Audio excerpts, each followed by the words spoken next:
Hey everybody, Kyle here. I apologize because I know when today's video comes out it's going to be a little later than it normally is. So sorry about that. If you are someone who has like a certain schedule, you're used to seeing them, but I doubt at this point in time that there's anyone that has a schedule around when my videos come out. But yes, so if you saw the last R&R 4, I brought this little guy, Furret. I don't how you pronounce it, Furret, I'm pretty sure. Well, I brought Furret with me, and we did some super hack wars on an Alakazam. I won't spoil anything else. Oop. Oh, nice. Thank you, Pokemon. Oh, come on, I'm pushing it. Excellent. Well, this is episode 2 of Meet My Pokemon, as you already know by the title at this point. This is my Furret. Her name is Roxy. She is a wonderful little girl here. So happy. Let's feed you. And then you want this? You want this? Oh, look at her face. All right. Fantastic. Isn't this just the cutest Pokemon? Yes, you are. You're so cute. Oh, sorry, I almost cussed there. Just such a cute Pokemon. Oh my gosh. I cannot get over how cute she looks.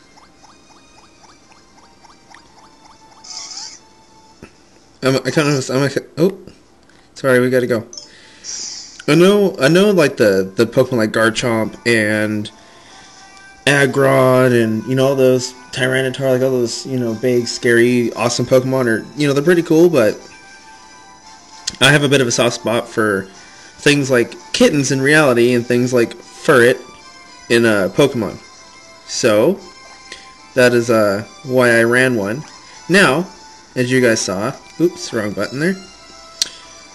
As you guys saw in the last video, while Furret, other than toxic, didn't have a way to do damage, Furret caused a lot of issues. And here you go. This is the set I'm running. Now before we, oops, this is wrong. Oh wait, no it's not. Is it? No, this is correct. Okay, sorry. Sorry guys. So, let's start with let's start with the stats. But bam. So now this Furret is 54, so like Goodra, these stats aren't completely accurate. But as you can see here, my speed and my HP are the only two things that are really that good. And that's because Furret's defense and special defense they definitely aren't what I would call good. I feel like things that are at least 100 are considered good, but enough that they're not horrible. Let's put it that way. They might still be horrible, but whatever. So, sorry. I went ahead and went with Jolly because Furret's all about, as you can tell by the moveset here, getting out in the field and just disrupting the enemy team. Throwing Attract on the male Pokemon, swaggering physical attackers, using Substitute to cause Pokemon that are going to focus on her to waste their time, and all that good stuff. Even if all Furret does in a battle is substitute itself into death, like substitute gets hit, it resubstitutes, substitute gets hit, to the point where it's so low it starts to become almost useless, that's actually okay. And then it throws like a dying toxic onto something, because if you think about it, even though I'm not getting to use her full potential in that way, she's still keeping... Oh, sorry, let me try to hold the camera a little better. She's still keeping an enemy Pokemon completely... what word am I looking for? She's keeping it distracted, I guess that's the word I'm looking for. Because it keeps trying to break her substitute to take her off the field. And if you guys haven't watched R&R 4 yet, I would greatly suggest that you go back and check it out, because... it was pretty good. It showed this build that I'm running here. It showed how it's meant to work. And while it definitely was, I want to say, almost the best case scenario, it generally seems to go that way when I'm able to keep her on the field. And once I have my physical tank up, whoever I decide to use, I'm thinking Mandibuzz. I'm not 100% sure, but I do really like that Pokemon, so I might be running one of those in the future. But I really need a physical wall that I can use to switch in. Because that has been my team's huge weak spot, and that's why I don't have a battle video up right now. And there won't be one today either. I'm doing this video instead, and I do want to apologize for that. I know the battle is probably the most exciting thing, but I'm taking a break just to work on the team still some more and figure out what exactly I need to do to make sure I have all of my, to make sure my core of defenses isn't bad. Sorry, I'm getting off topic. So, but that's why I went with the Jolly. So I have the increased speed, and obviously I don't use special attack or attack, so either one of those could have gone away. But yes, so I outspeed a lot of things, to be honest. There definitely are things faster. I think one of the fastest things is what I looked up speed tiers. It said that like a sash, no, not focus sash, a choice Excadrill with a Jolly Nature in Sandstorm is like the fastest thing ever. But I mean, at that point, yeah, that makes sense, doesn't it? But when it comes to things you're going to expect to see in the battlefield, Furret's speed's actually really good. Being over 150, I outspeed most of the things that I care about, and things that don't outspeed, those will give me problems, but we'll find a way to work around those. And obviously I think with priority gives me an issue, but to be honest, since Furret is so, I wouldn't say underused, since Furret's definitely never used, Pokemon with priority moves usually don't waste them on Furret in the beginning, unless the person's really suspicious of it. But I haven't noticed that being a problem yet. Also, the ability you're realizing is Runaway. Well, the move, Keen Eyes, I think, is the other one you can have, that keeps accuracy from being lowered. Well, that would be good to have, because I'm pretty sure that affects Toxic. Because I know you can miss Will-O-Wisp. I don't know if you can miss Toxic, to be honest. But I feel like the move on Furret doesn't actually matter all that well, or all that much. Not that it wouldn't be nice to get Keen Eyes in case you decide to run like Sucker Punch on it or something, just for to screw with people. But for the most part, the ability doesn't seem to be that important on this Pokemon.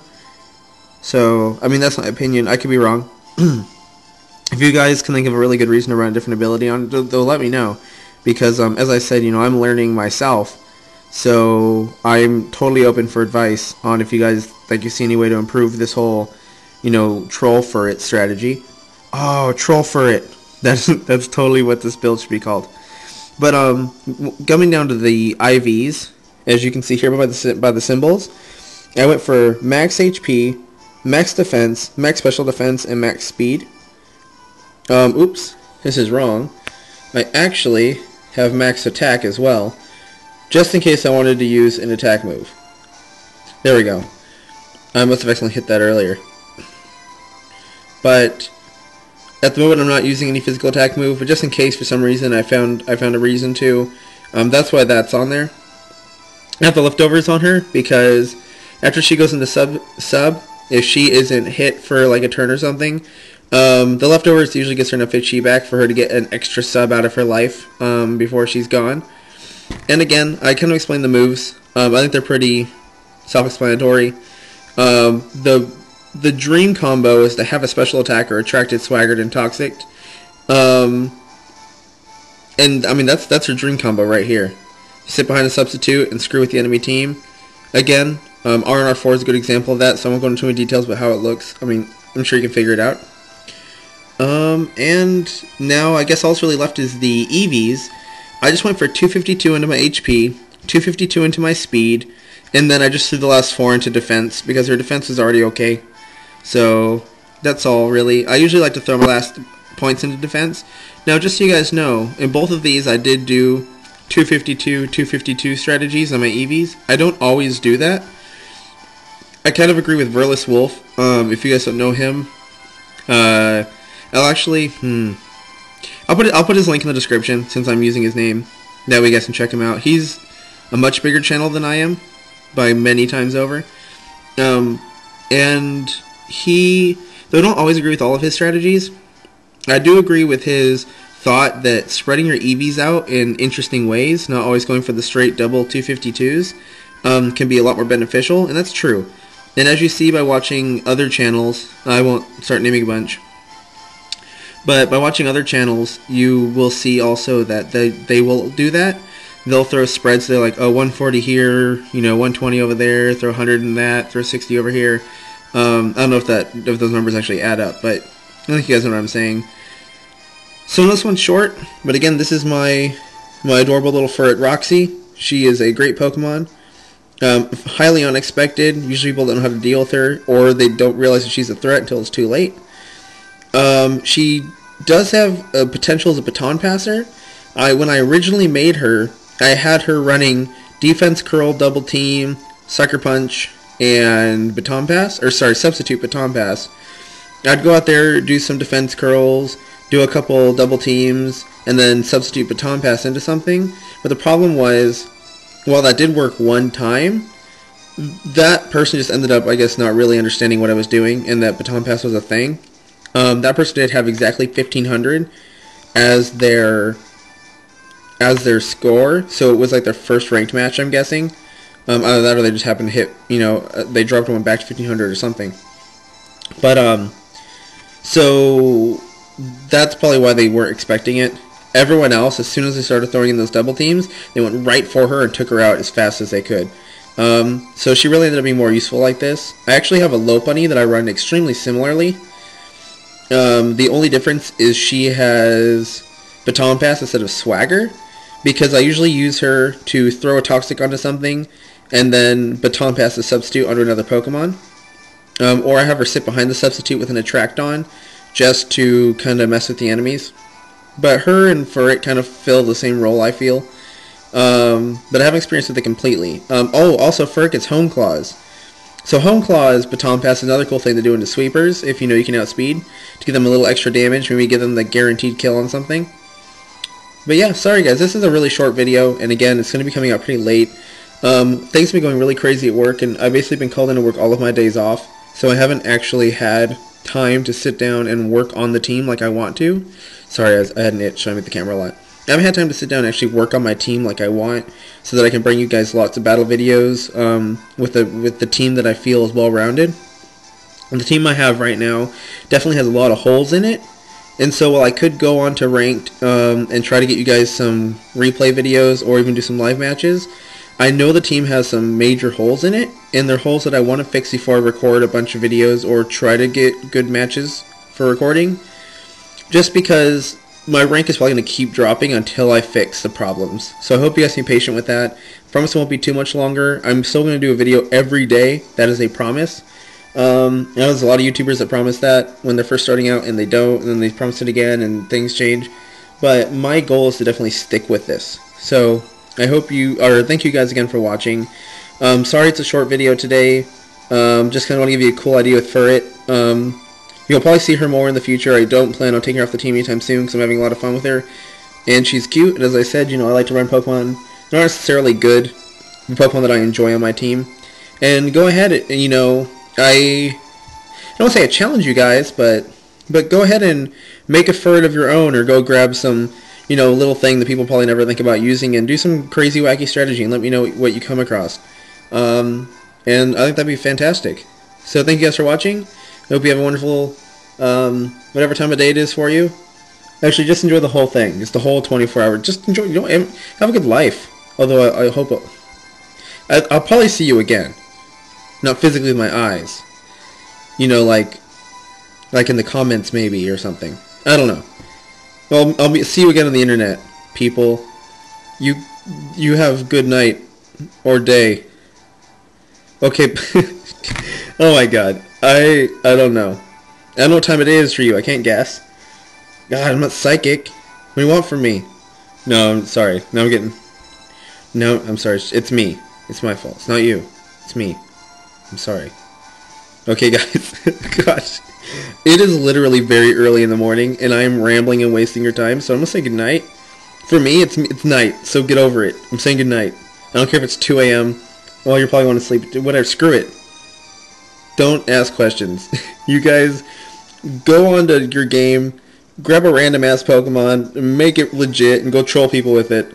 You have a good night trolling people. Bye.